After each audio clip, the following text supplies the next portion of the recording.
I want you to know something, that the bigger your dream is, I want you to understand the harder the grind. Listen to me. Luck is for leprechauns, and you ain't green. What I am telling you is that if you're willing to go beast mode, you can have whatever you want. I'm a living example. You can start from nothing.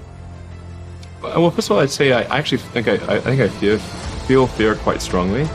So it's not as though I just have the absence of fear. I feel it quite strongly. But there are just times when something is important enough, you believe in it enough that you do it in spite of fear.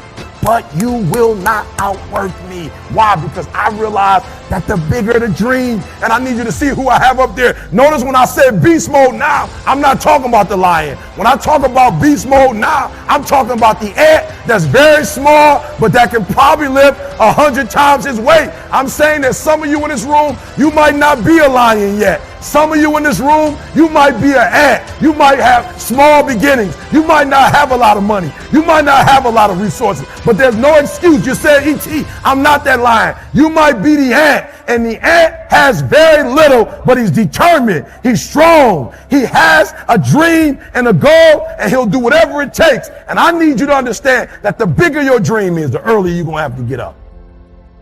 Whatever area that you get into, given that, even if you're the best, there's always a chance of failure. So I think it's important that you really like whatever you're doing. If you don't like it, life is too short. If you like what you're doing, you think about it even when you're not working.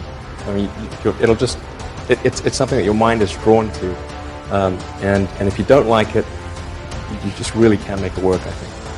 The longer you're going to have to stay up, the bigger your dream is, the more effort you're going to have to put in. And for those of you who raise your hand and put up 70%, you'll never see it. You'll never see it. For those of you who are 70% beast mode, 30% gazelle, that's just enough for that other person to outdo you. Lay hold of it. You lay hold of it. And when that thing tells you to quit, you look at it in his eye and say, I ain't going nowhere. I will break you before you break me.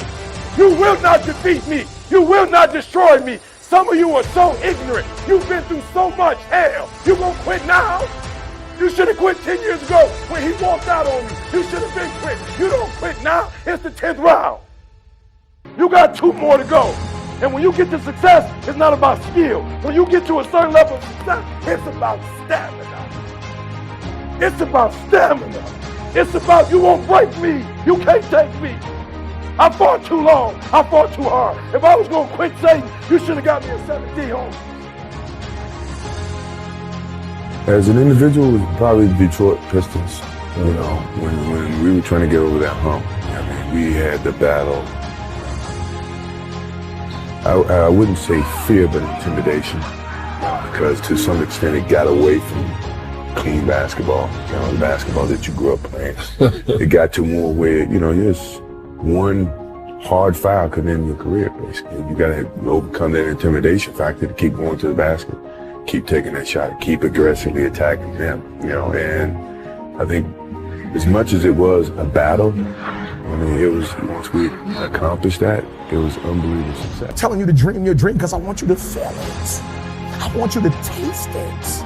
I want you to know how close. I want you, just like when the weather is changing, you can feel it. I want you to be able to feel when you're getting closer to it and closer to it. But more importantly, I want you to know when you dream your dream that there are other people who are dreaming the exact same dream. When you said to yourself, when the ball comes down, this is what I want to accomplish, you're not the only person that wants to accomplish it. And now I ask you this question: what do you do when 1,000 other people want exactly what you want?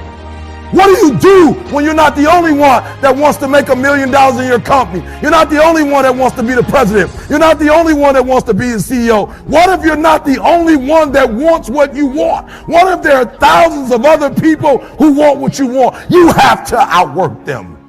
You got to outgrind them. You got to get up earlier. You got to stay up later. You've got to execute, and you've got to go from 70